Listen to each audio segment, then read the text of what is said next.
Bismillahirrahmanirrahim. Being head of the Mass Communication Department, I would like to welcome all of you today for this webinar on Women Leadership for Freedom of Kashmir. Before I start the function or the event formally, I would request Naveed Saab to say some verses from the Holy Quran.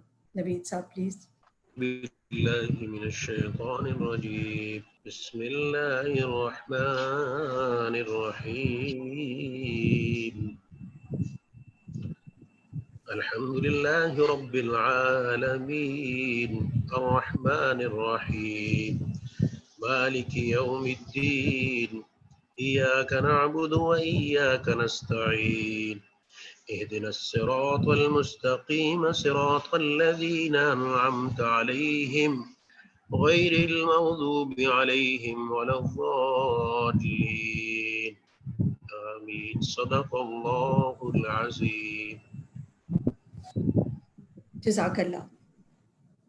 As you all know, that these days we are passing through a very difficult and unique situation.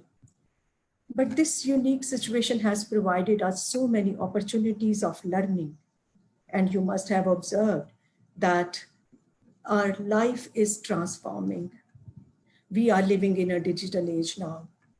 And this is pushing us, this age is pushing us to learn online interaction patterns. Although this is challenging, but we had learned how to interact with each other, how run campaigns online, and how share our ideas or our thoughts with each other through online interaction. Therefore, by availing this facility of online interaction, we have, or the Department of Mass Communication have organized today's webinar to talk about a very sensitive and important issue of Kashmir. Kashmir is a lifeline for Pakistan, so it's very important for us. Kashmiris are facing violation of human rights for the last 1 year when the Article 370 was revoked on 5th August 2019. Their foreign affairs and telecommunication system is shut down. They are not connected to the outer world now. They are facing food and health facilities shortage. They are starving and losing their lives day by day. This is very alarming for us. Their political leaders are arrested. In a nutshell, I must say, it likes that life of Kashmiris is very miserable, particularly for the women and the kids. They are helpless and they are looking at us for help and they are looking at the international community for support. But unfortunately, international community is silent on this issue. That's why Department of Mass Communication has planned to raise the voice of the Kashmiris at all levels, whether it's local, national, or international level. And that's why we have organized today's webinar, which will be presided over by the worthy Vice Chancellor, Lahore College for Women University, Dr. Bushra Mirza. Thank you, Dr. Sahaba, for joining us. With us, we also have Michal Malik, and you know her very well, although I'll introduce her briefly. She is the chairperson of Peace and Culture Organization. She is the wife of Yasin Malik, you know very well. And she is the lady, or she is the one who is struggling for the freedom of Kashmir at all levels. And she is running a successful campaign for the freedom of Kashmiris at national and international level. Thank you, Michal, for joining us today. And we have another speaker with us, and he is our respected Professor Zafar Sindhu.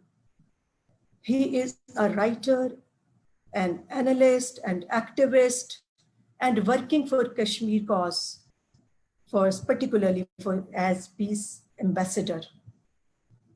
He has also worked with United Nations and European Union as advisor.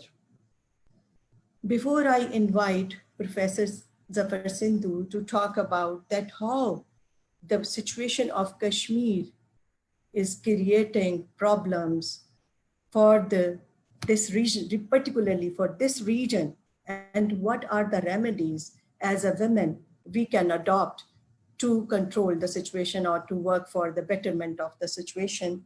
I would एक इकबाल का शेर मुझे याद आ गया, आज वो कश्मीर है महकूम ओ मजबूर ओ फकीर, कल जिसे अहले नज़ीर कहते थे ईरान सगीर. Over to Professor Zafar.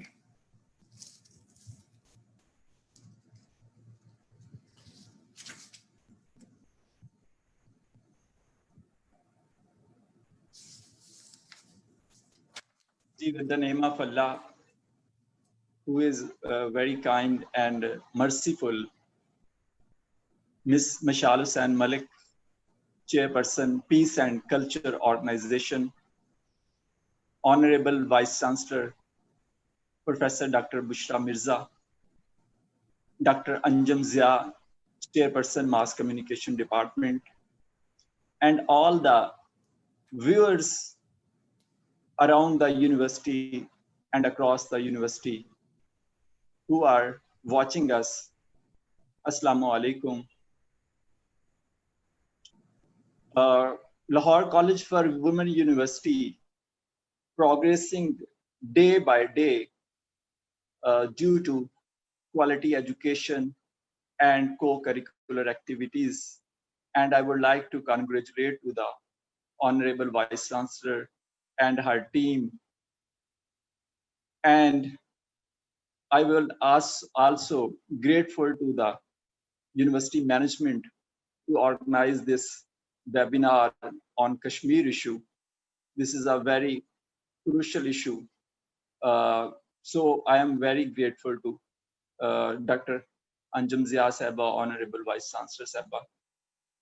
Today, topic is very important: women leadership and freedom of Kashmir. Women are very important. They play significant and leading role to build the nation. Quaid-e-Azam Muhammad Ali Jinnah also determined the lines, also asked women should play active part to grow the economy of the Pakistan. They should play all the areas of life. Even Islam also give a clear line, women should do their work. And this is a best example, Hazrat Khadija Raziyallahu Ta'ala Anhu. She did business. So I feel women leadership is so important to grow any nation, any country, to build the family.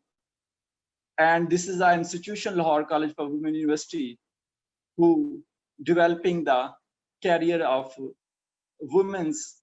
Today, I would like to talk Michal Malik Sahaba. She is a best example for us. She is leading Kashmir issue as a woman around the Pakistan, around the globe.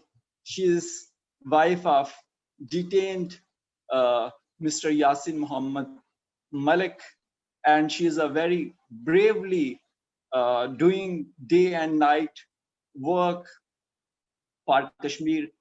United Nations awarded her this year Excellence Award due to her Kashmir services, and this has happened first time in the history of the Pakistan. Any woman got UN Excellence Award due to Kashmir services. So first of all, we have to understand the Kashmir women's situation, Kashmir women's life there after 5 August, as India implemented the Act and 370A and 35A and provoked. So after with this act, the women life and the all Kashmiri's life has been just like a death cell. They have no communication system. Women rapes, Indian forces, sexual violence, and many cases reported. And Al Jazeera recently reported the young teenager girls and young boys kidnapped and detained them unlawfully. So this is a very difficult situation for Kashmiri women there to spend their life. On the other hand, their culture is a very beautiful, their handicrafts, they are giving they can be a part of in the economy of the Kashmir in a positive manner. But currently we have to see that the Indian parliamentarians, BJP chief minister and the other parliamentarians from Haryana, they also said that they have, after 5 August, they have a chance to marry with the white Kashmiri woman. So this is so disgusting. And social media of the India, they searched on the Google, mostly searched how they can do marry with the Kashmiri girls. So even they also dropped the fake video on the YouTube about the Kashmiri women, and they are destroying the image of very pure, very simple, very brave women of the Kashmir. So this is a right time. We should feel the pain of the Kashmiri women's, Kashmiri people, how their life is cumbersome in this stage. And last month, International Human Rights Commission in New York invited me an international conference where more than 80 countries representatives were there. So I clearly stated there, Kashmir situation is dangerous for the whole world. All the countries should realize their pain. All the countries should realize inhumanitarian attitude of the Indian forces, Indian parliamentarians. A single presidential order passed unlawfully, and Indian constitutional AG Norani expert also said this is unlawful act and this can be challenged in the Supreme Court of the India. So this is the right time. We should stand for the Kashmiri people, and we should realize how life there, they are suffering. There is no communication system. Even they feel difficulty to buy the basic needs. They can't go easily from their home. There is a very difficult life of the Kashmiri women. So the important thing, what we can do, what Lahore College for Women University can do for Kashmiri people, for Kashmir, how they can lead this issue. So I would like to request Honorable Vice Chancellor, Dr. Bushra Mirza. She should be organized, and she should be give a forum to the students, female students of Lahore College for Women University. I have visited Media Studies Department, Lahore College for Women University 10 years before. Students are very shining. If we provide them a platform, forum, they can do soft activities. They, in a very peaceful manner, females can introduce the culture of the Kashmiri people in the exhibition. We can do debates, and we can do there even quiz programs and many things, drama through media.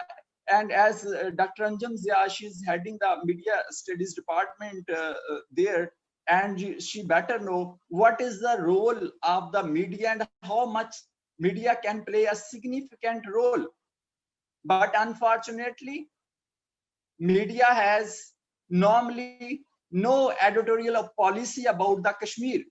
So they need to develop a editorial policy about the Kashmir, and all the students from different disciplines, either they are in political science, international relations, and the other disciplines, they can participate for Kashmir cause. They can whatever they can do in their capacity. So I would like to request Vice Chancellor Saba, we need to organize, need to give them a forum where they can organize different activities, and we can invite ambassadors from different countries and show them this is a beauty of the Kashmir, this is a beautiful picture of the Kashmir. But how India is destroying that picture, how India is influenced them.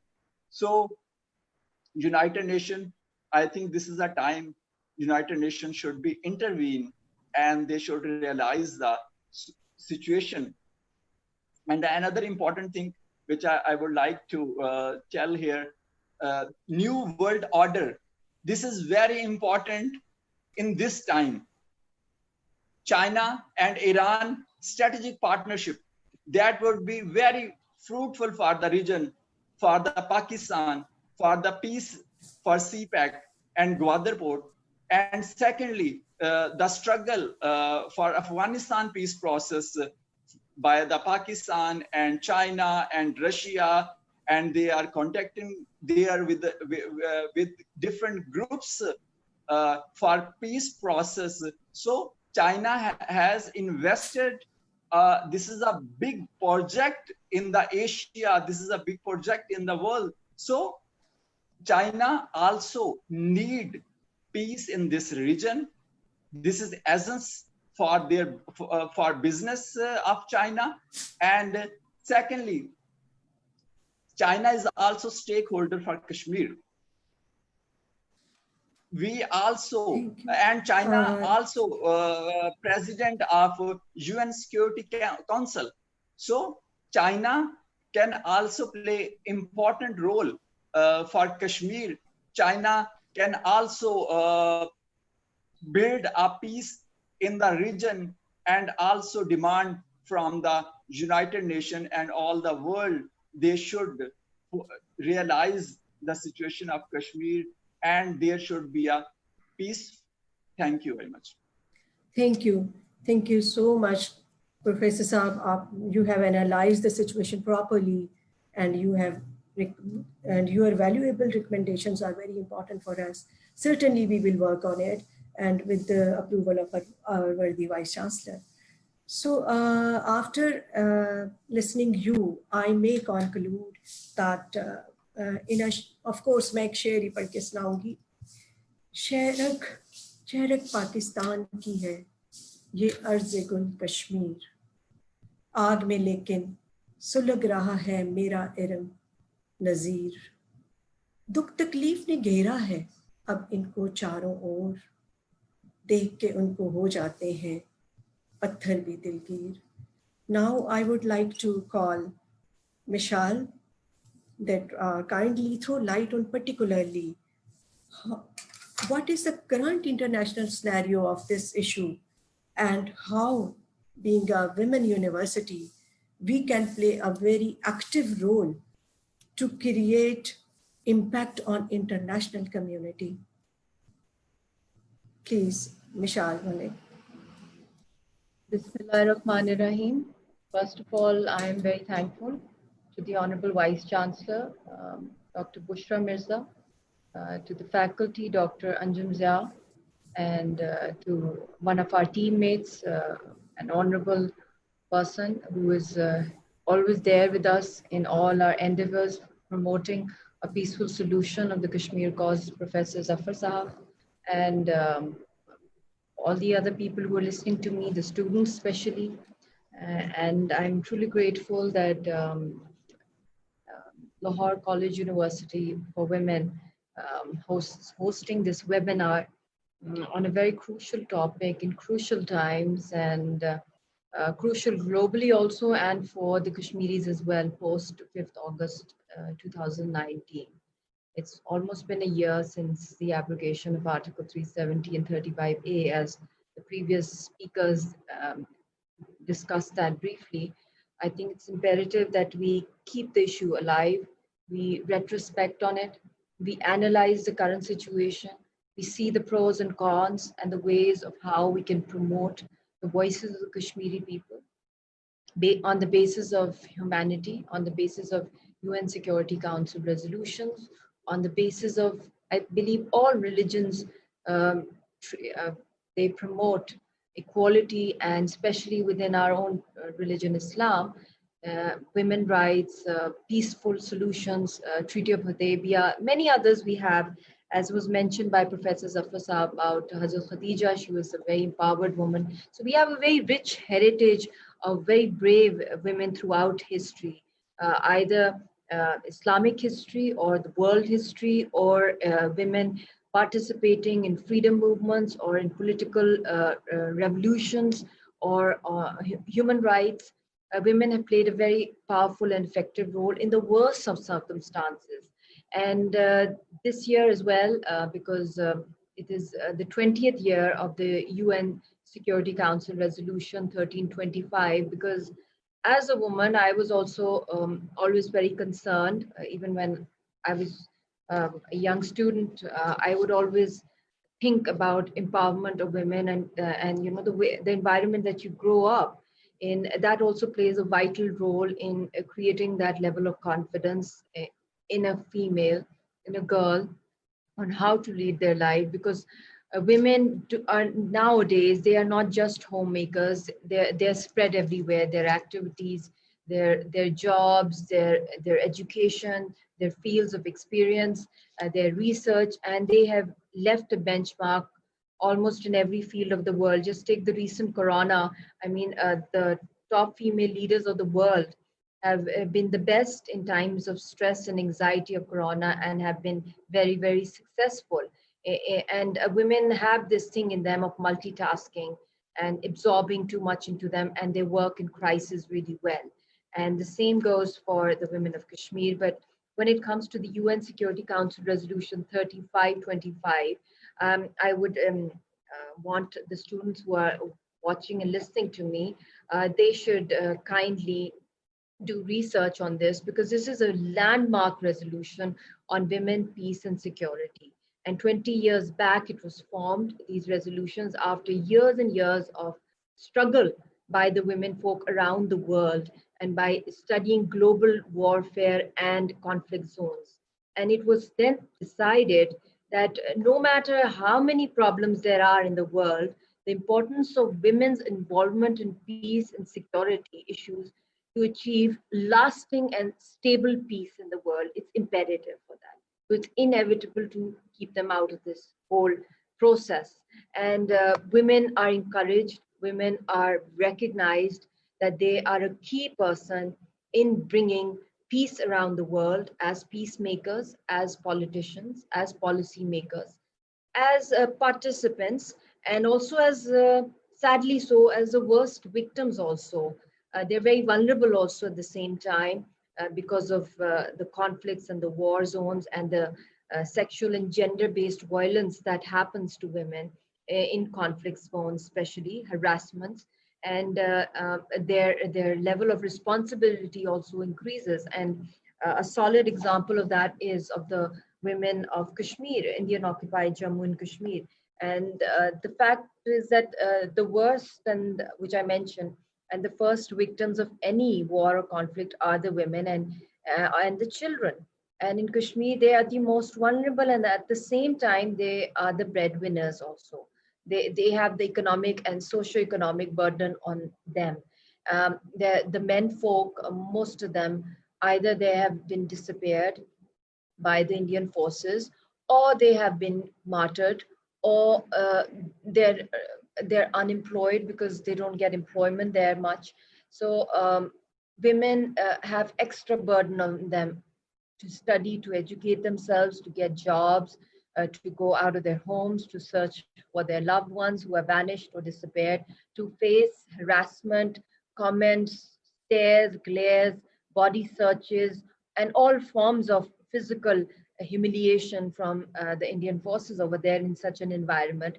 And then they have to, if they're married, they have to look after their children. If they're not married, after their families also, of their elderly parents. And at the same time, they have to go around searching for the invisibles, the missing persons, which I call the invisible, because that itself is such a big tragedy for the women folk of Indian occupied Jammu and Kashmir, because it's an extraordinary situation, and definitely in such extraordinary circumstances, Kashmiri women get extraordinary titles as well, such as half widows, half mothers, and the children of Kashmir get the title of half orphans. And half orphans are those children that do not know where their parent has disappeared. Is he dead or alive, or she dead or alive? And the same goes for the half widows. There are numerous thousands of half widows confined in the valley in Indian occupied Jammu and Kashmir that are facing the worst form of psychological trauma, physical trauma, economic trauma, and post-traumatic stress disorder. And they go around hunting, no, sorry, not hunting. They go around to army camps, they go around to police stations, they go to the courts, they go everywhere to find about the whereabouts or where their loved ones have disappeared. And the treatment that is meted upon them, it's unimaginable. And this is a daily cry, a daily search, because if a person has died or martyred, that itself is a big shock for a human being.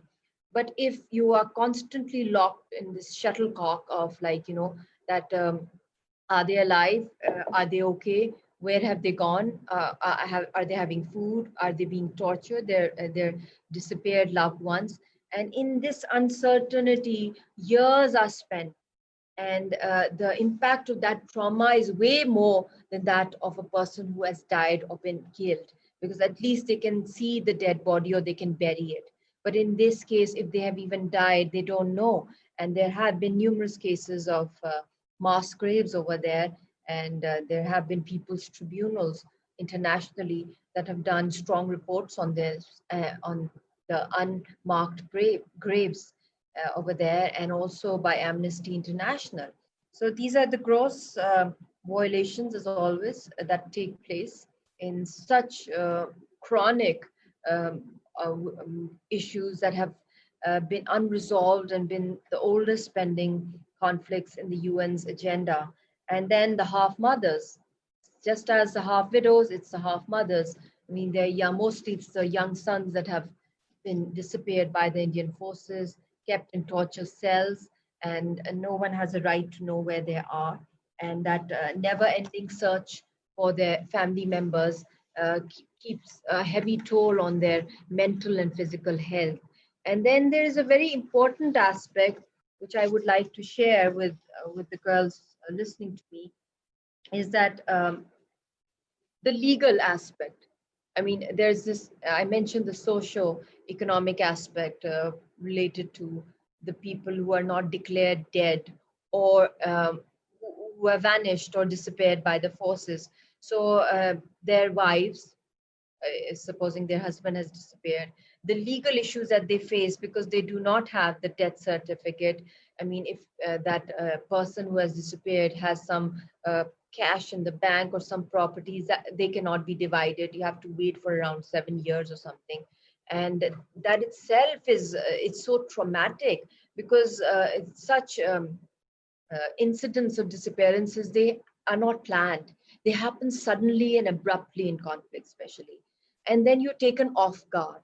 And you don't necessarily, the women folk of the house are skilled or talented enough, or I wouldn't say talented, they're immensely talented, but the talent required to get a job, or the availability of a job, or in an environment to get that job, because the kind of dangerous environment that they are wrapped around in itself is like a what do you call, it's a spiral well in which they're confined, and how they take that trauma, how to look after the family.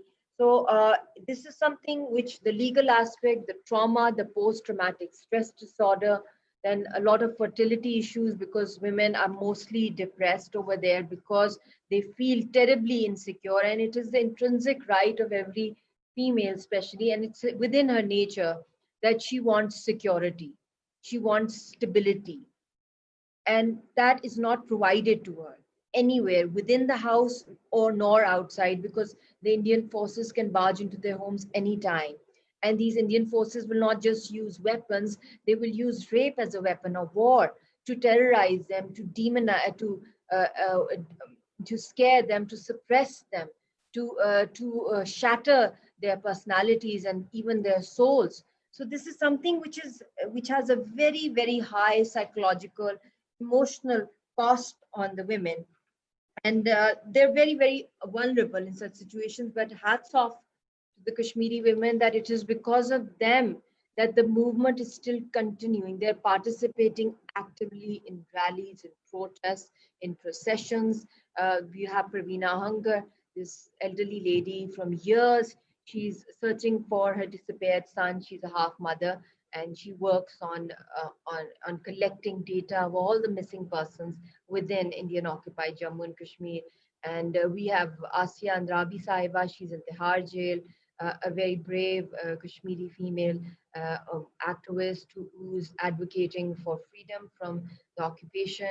She's in Tihar. Then we have Femida Sufi. We have many others, women, and even before a partition, during the Dogra rule, um, before the partition, they played a very, very active role in the befall of Dogras in Maisuma, which is the Lal Chowk where I live in Kashmir. Which is called, Maisuma is called the Gaza Strip of Kashmir, because the level of massacre and violence from the Indian forces is at its highest over there. And that is historically very important because it's the Lal Chowk over there. And that's where the women came out from their homes, and the Dogra forces had to escape from there. And many women pre-partition also faced jails to counter the occupation during Maharaja Hari Singh's time. So it is a very long struggle, and women have played very effective roles. And as mentioned by Professor Zafar Saab, that even during the independence struggle of Pakistan movement, the women of Pakistan, the women of Pakistan movement, Begum Fatima Jinnah, along with other very powerful, very strong and very steadfast women, how they would arrange corner meetings and, do conversing and spread the message of the movement amongst the women folk. And wherever, if revolutions have to come, it has been studied that unless and until the women of the house are not convinced with any political ideology or with any goal related to massive participation of people, if the women folk of the household are convinced, then naturally they will convince their children, they will groom them, they will guide them, and also it will have an impact on the men folk of the family. So it's imperative that women be involved in all forms of decision making, including national, regional, internationally, in mechanisms for prevention or management, in resolutions of conflicts, peace negotiations, peace operations.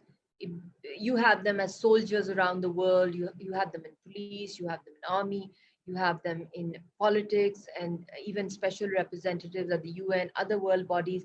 There are a lot of women coming out, but at the same time, as I mentioned before, that there is a weak point that women are more sensitive towards, and children, towards sexual and gender-based violence. So even in such circumstances and in such emergency in humanitarian situations, women of Indian occupied Jammu and Kashmir, they are so brave. I mean, in the worst of circumstances, they're doing it.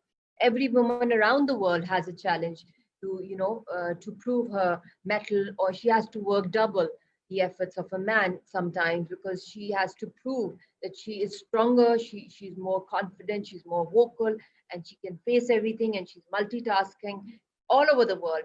And her competition levels are very high if she has to leave an impact compared to men folk, be it salary hikes or major different issues or quotas. But when it comes to women in conflict zones, it's a complete jungle law. The level of vulnerability is extremely high and all sorts of challenges, yet they're not giving up. They're proud to be part of this movement. They are the main, I would say, the stimulating force behind this entire Herculean freedom struggle of the Kashmiris. And we have not been, unfortunately, been giving them the due credit internationally also. When Kashmiri women are discussed, they are discussed as problematic or issues of vulnerability or as rape victims. But sadly so, nobody acknowledges their true strength, that regardless of what's happening with them in almost impossible circumstances of survival, yet they're giving birth, they're looking after their children, they're growing them up, they're going out of their homes to get jobs, they're going out in processions, they're earning in whatever dilapidated circumstances. And even if their loved ones are jailed in prisons around India or within Indian occupied Jammu and Kashmir, how they travel there, the journey that they go through, because this is part of our journey. I mean, I am practically a single parent for many years. We have an 8-year-old daughter, and most of the time my husband is locked up, or he's so busy in protests and rallies, and he's at the forefront naturally. So it's me and my 3 sister-in-laws and my mother-in-law. We travel to various jails to meet him, and the process that we go through. And we have to be extra vigilant, and we have to be extra brave, I could say. We have to, because we have a lot of responsibilities on our shoulders. We don't have any men folk to rely on. This is a case of majority of the women. And every day we are made to realize how vulnerable we are at the same time by the Indian forces. Thank you. Thank you, Michal, for explaining and analyzing the socio and economic and legal situation of the Kashmir issue. And we believe that Kashmiri women, they are very brave, and they are fighting. And this is a 3rd generation who is fighting for their freedom. And we all are with them, and with particularly we will working for that and raising the voice to for their cause, definitely, because definitely your recommendations, your speech was very motivating.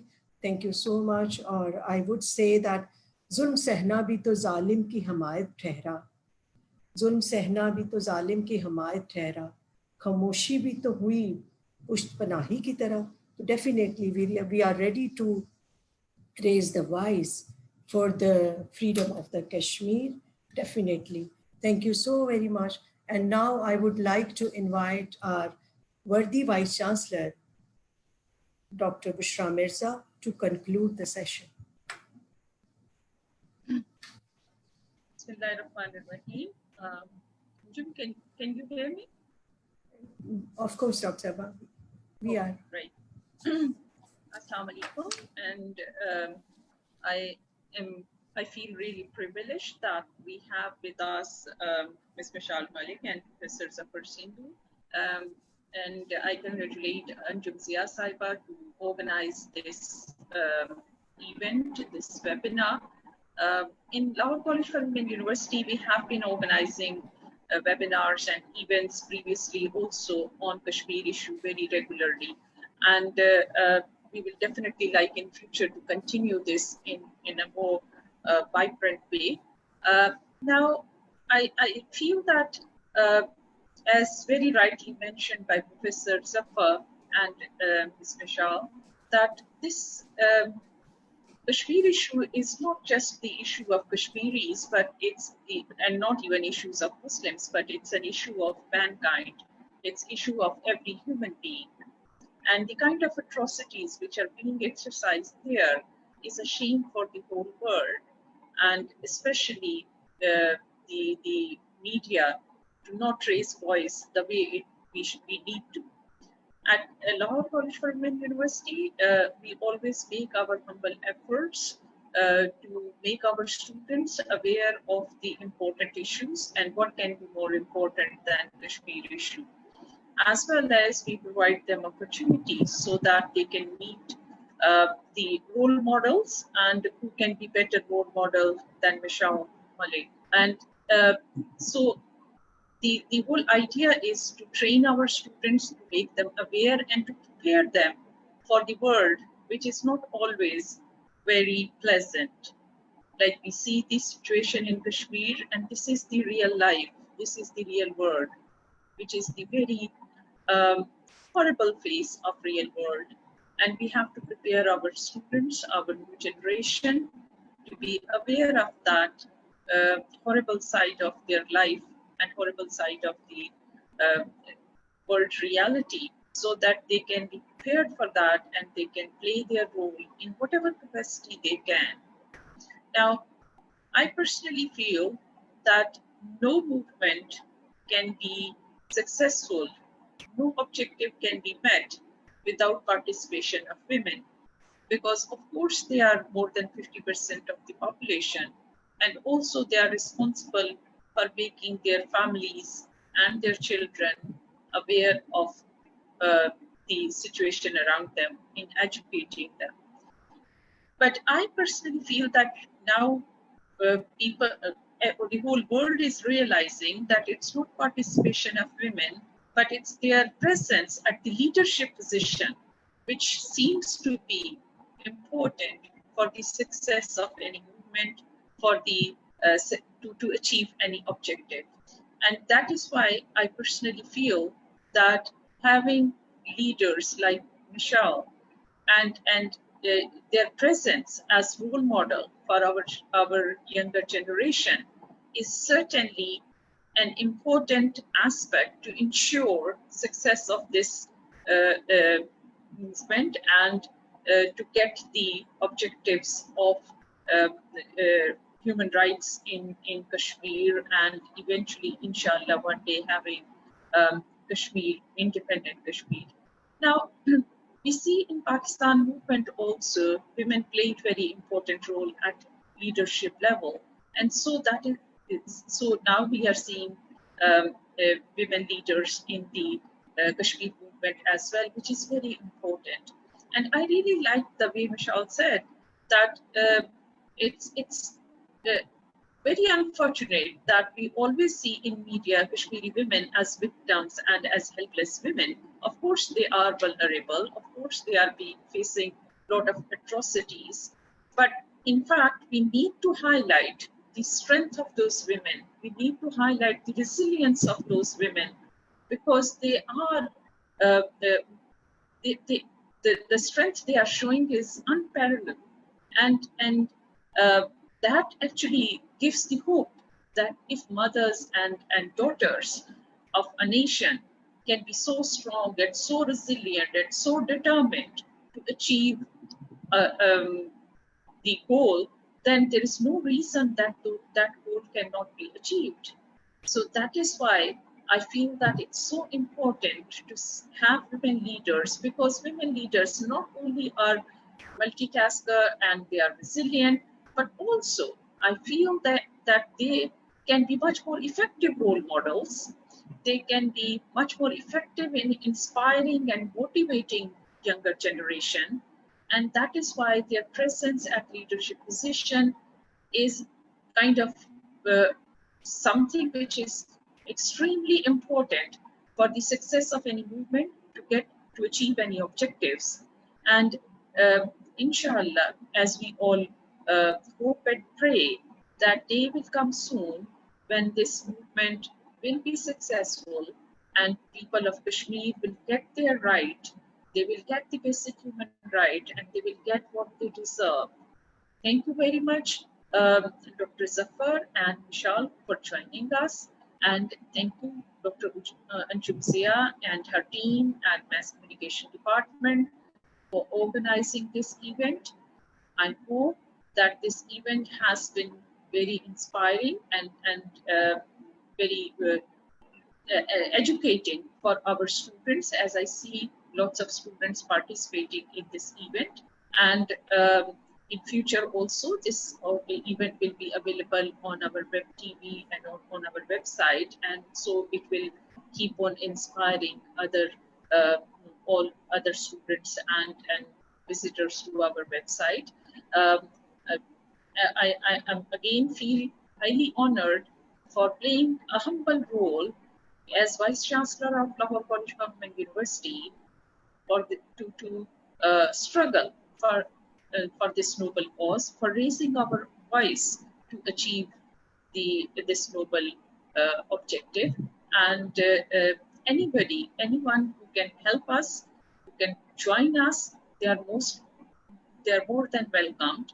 And that is why I feel that our Mass Communication Department and the leadership of Dr. Anjum are doing a commendable job.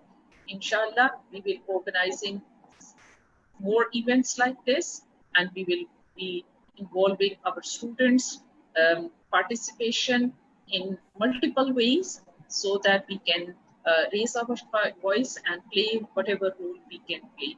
Thank you very much again for our guests for joining us, and thank you very much our host for organizing this event.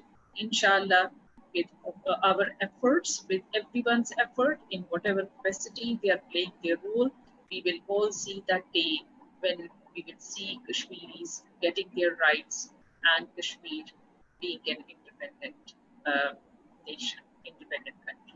Thank you. Inshallah, Dr. Saiba.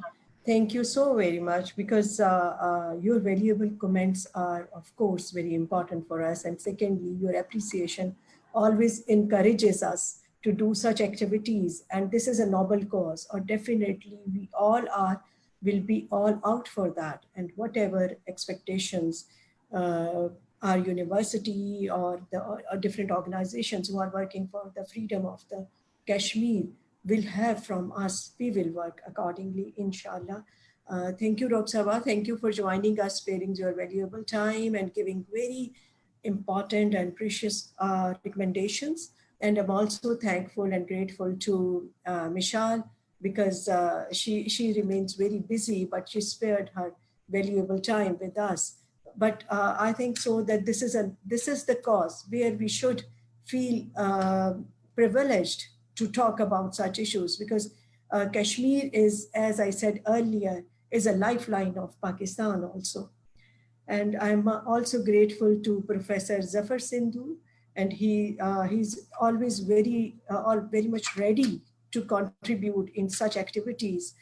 Thank you, Zafar Saab. Thank you for your comments and your recommendations. We will try to work on it and make a forum, inshallah. And I'm also thankful to the Department of Mass Communication for supporting me to organize all this activity.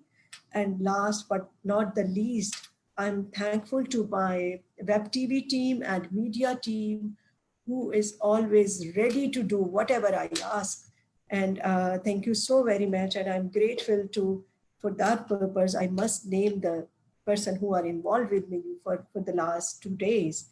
Mr. Zain Yasin, Mr. Naveed Iqbal, Mr. Ahmed Kazim, Mr. Adnan Farooq, and Miss Anam. Thank you so very much. आप लोगों ने बहुत हमारे साथ cooperate किया, and definitely we will be ready to arrange such activities whenever possible. Dr. Saiba, thank you so much, and Michal, again, thank you, Professor Zafar Saab, thank you so much. And now I would definitely आप सबसे इजाज़त चाहूँगी, लेकिन इस दुआ के साथ, या खुदाया तोड़ दे अब जुल्म की जंजीर को, या खुदाया तोड़ दे अब जुल्म की जंजीर को, दे मेरे मौला आज़ादी वादिये कश्मीर को, आमीन। अल्लाह हम सब का हामी नासिर हो। अल्लाह हाफ़िज़।